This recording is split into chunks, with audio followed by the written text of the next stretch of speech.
Okay, welcome everyone to the Fundamentals of Hydraulics 101,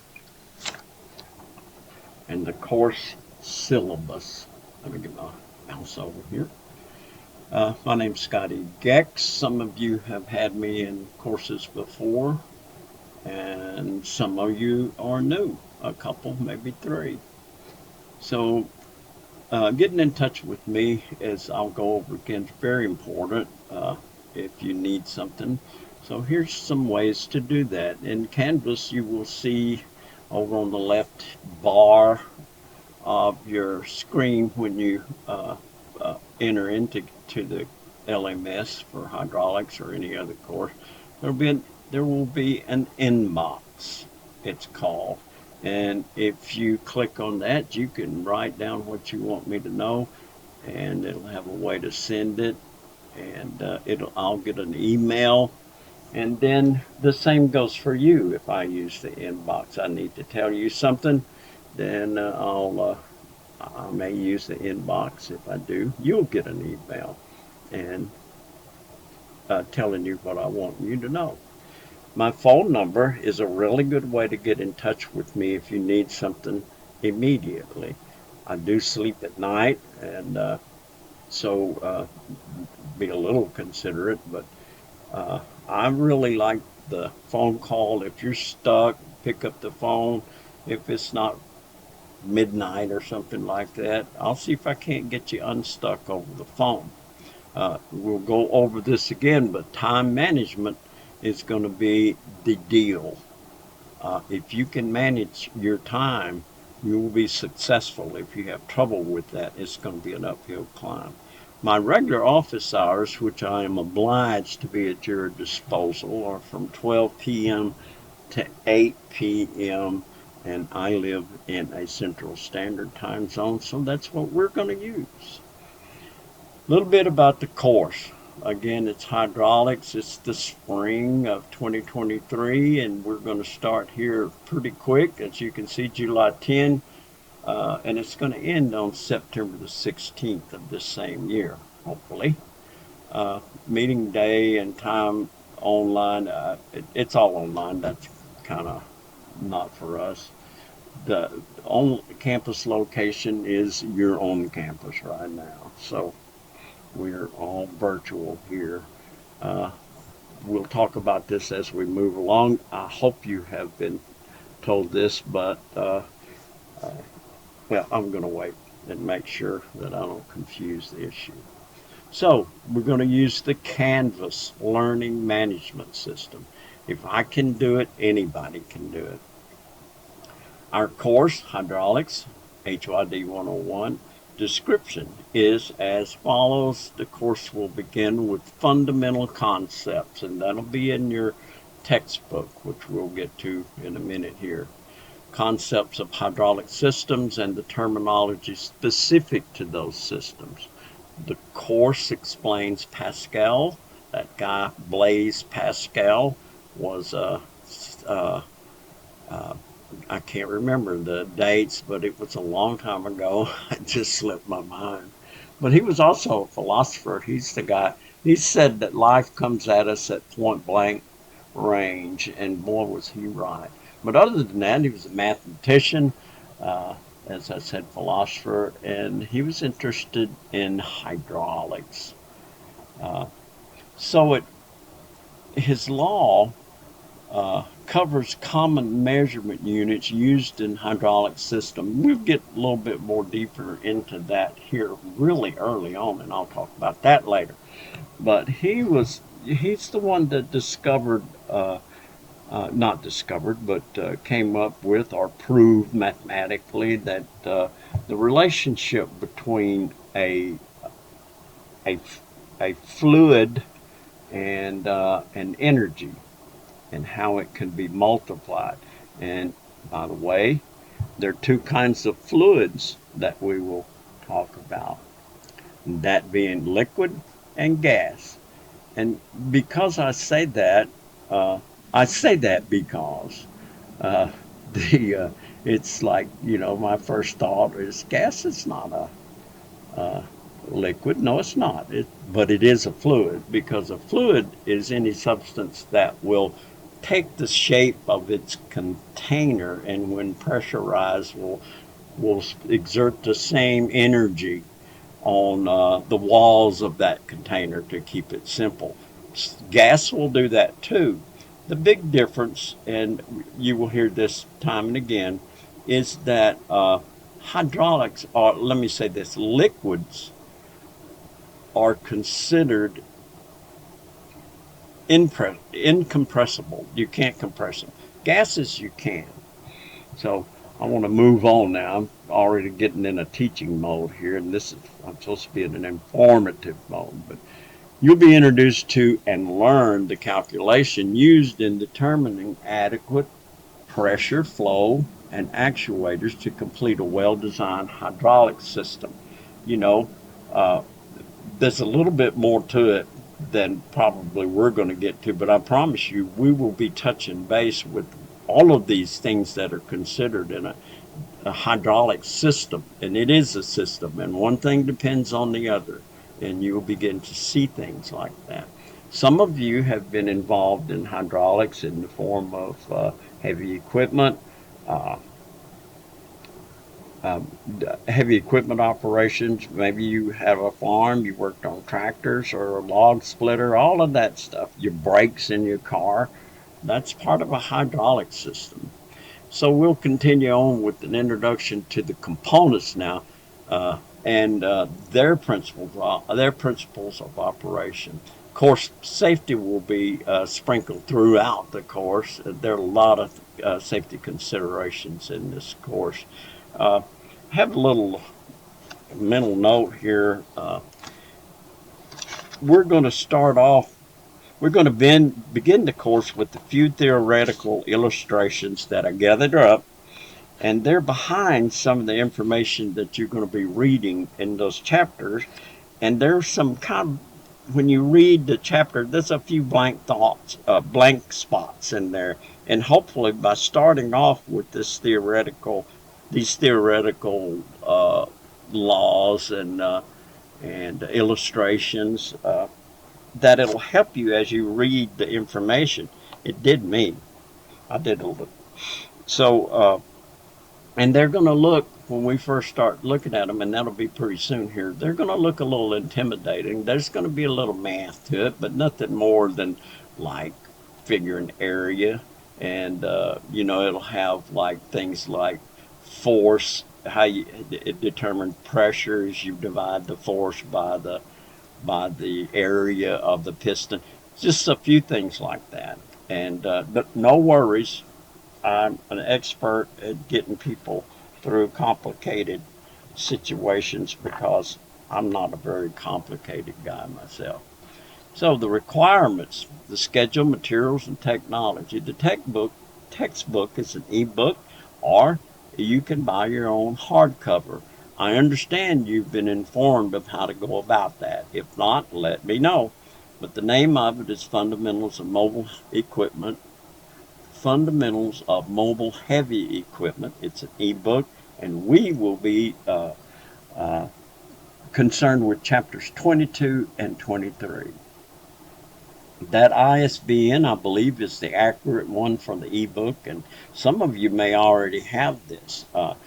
So if you already have it in ebook or hardcover form, just remember in ebook it would be those two chapters that we'll be dealing with.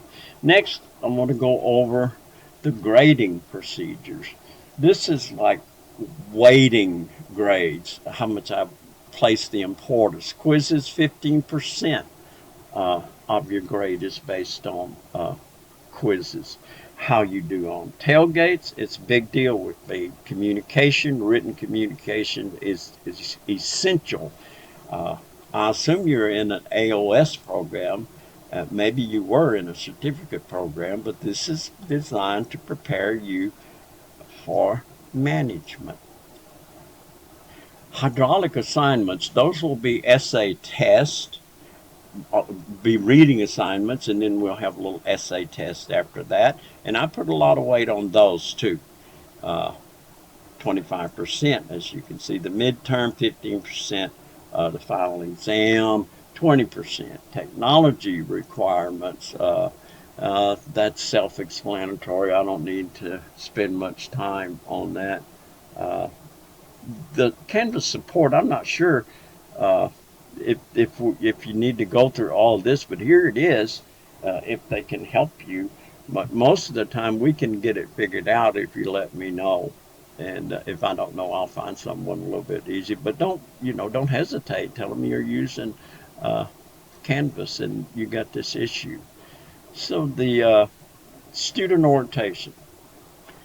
If this is your first online or blended course, you may be required to take the online Canvas student orientation.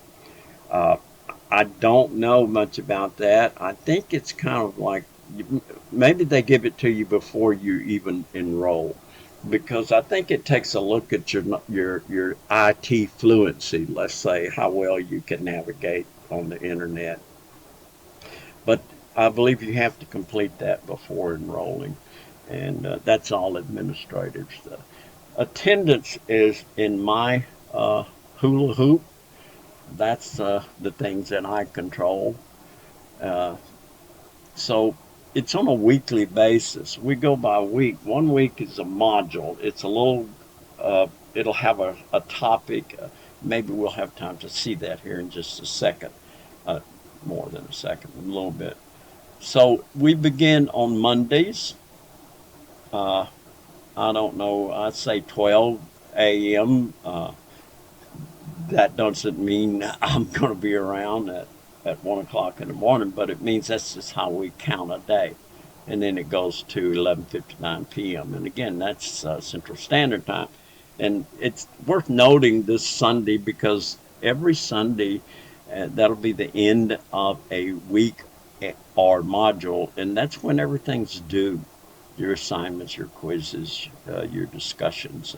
Don't wait till the last minute, especially in a discussion, because you're not giving your cohorts, your other students in this with you, any fodder for them to talk about. So, documenting that a student has logged it. This is still more about attendance. Documenting that in a distance education context, documenting that a student has logged into an online class is not sufficient. I'm reading this so that I'm making sure that you're reading it. To demonstrate academic attendance by a student, the class instructor must demonstrate that the student participated in class or was otherwise engaged in an academically related activity such as contributing to an online discussion. That's what I look for more than anything else for attendance. The class instructor has the authority to determine what constitutes commencement of attendance in a tailgate. If a student enrolls in a course and is reported as not attending, the student will be automatically dropped from the class. Look, you can go to the catalog, and I don't know if it said that, but if you fall behind, first of all, and we'll get to this, let me know. I'm not going to make sure you're doing your work. You need to make sure you're doing your work. But if I don't see you attending, I'm going to probably nudge you and or get somebody else to and say, hey, you're falling behind here, and we don't have too much time to be catching up. So nothing's going to automatically happen. Code of conduct. I think you can go through that, and without my help, I believe. I do want to talk about. Let's see, what does this say? Just talking about the Canvas, LMS, the instructor, telling you what goes on in there. This will come to you, and you don't have to know everything to get started. Netiquette, that's taken from the word etiquette. We just want to be nice. We want to be civil. We'll be doing a lot of writing. Let's see if it's in, and you don't get these nonverbal cues like I'm sitting in here scratching my head or looking the other way while you're trying to talk to me, ignoring you. You don't have that luxury in an online situation, or when you're, composing an email, maybe to somebody you don't know. So we want to be proper. Let's use that word, proper tone, use the right mechanics. I will be looking for periods at the end of sentences, and I will be looking for the capital letter at the beginning of the sentence. And I will be looking for things as, if you want to say you don't know something, don't send me IDK. We're not texting. This is formal communication. Let's see, what does it say? You can expect me to be here when I'm supposed to be here, and I'll expect there's the same, although here is not here, it's you're there, but everything's based on Central Standard Time. And prior to start of office hours, I check and return. I'm going to stay in tune with you, and again, go back. If for some reason I'm not available, like when you email me or the inbox, I don't know, use the phone, because that I keep it with me. If you told me that, if you asked me what is the most important thing for me to be successful in an online course, if you ask that, I will point to this: advocacy, the ability to speak up for yourself. It's the ability to identify your needs, communicate them clearly, and help others understand how they can support you.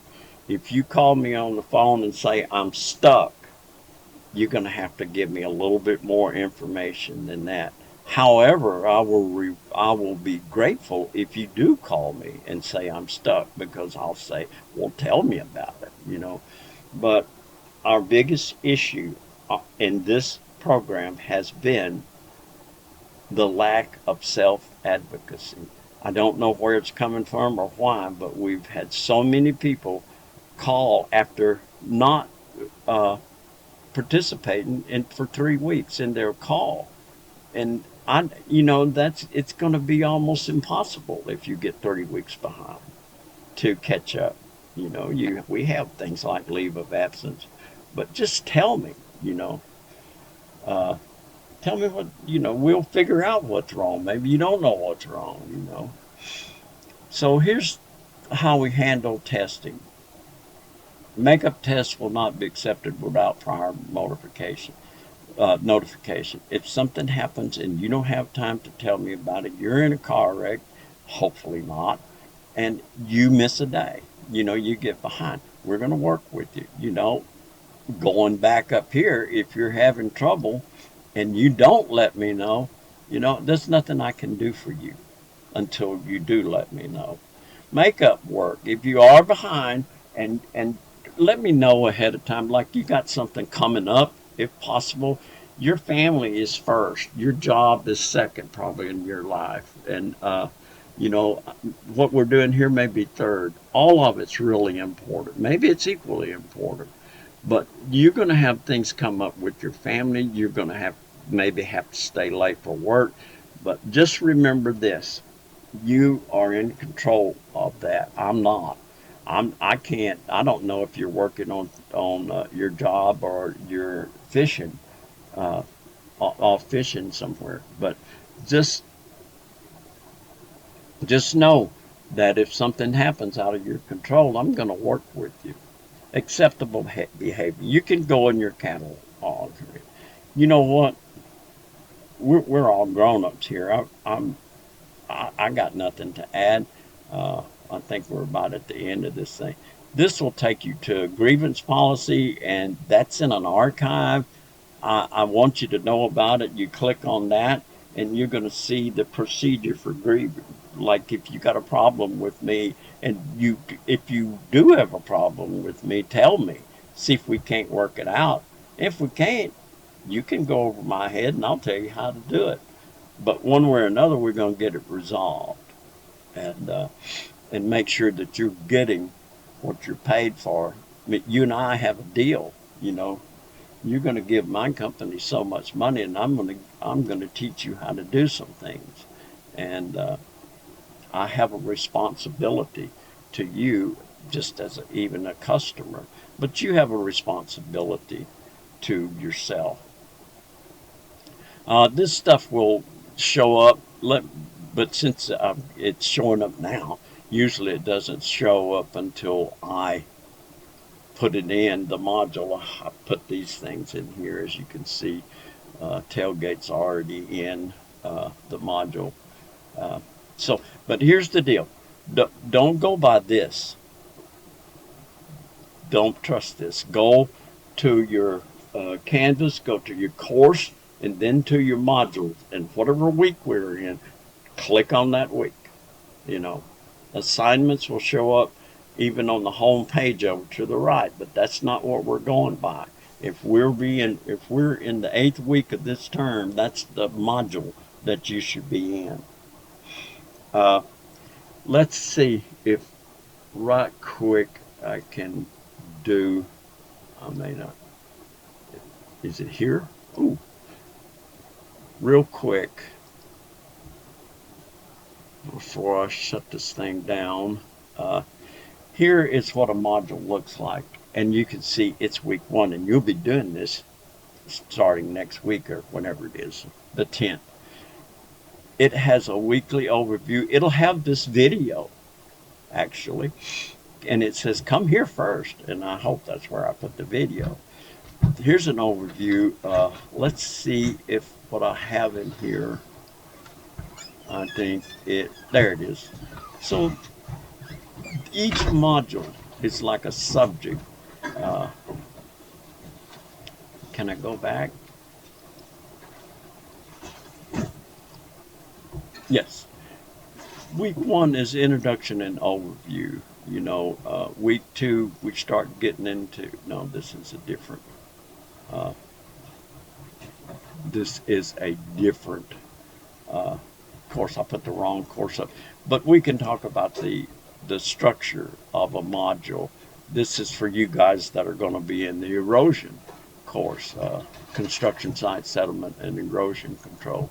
And I'll probably have a little video. I won't spend this much time since we've gone through the syllabus, but I'll be talking about that too. And they're the same. It's just like here is the title for week 1. Here's an overview. Here's your video probably in the hydraulics course. This again is the erosion construction site erosion and sediment control. And here's objectives, and under here the things that you'll be reading are looking up. And here is a tailgate. That's a discussion. We do that every week. And there'll be a quiz over the soil syllabus, but the erosion, I call it soil for short. There'll be a quiz over the syllabus for the erosion and sediment control for construction sites, and there'll also be a quiz in the other course. I'm teaching 2 courses, which is hydraulics, and so that'll be your first quiz. We just need to know if you understood things, and you know what the assignment weights are. For instance, quizzes were weighted at 15% and things like that. So that's about it. Anyway, after we get started, remember what I told you about self-advocacy. If I don't know you're having problems, there's nothing I can do for you. If I don't know you're behind, there's nothing much I can do for you. But if I know anything, I want you to know that I'll do whatever I can to help you. Have a good weekend, and we'll see you again here next week, I guess.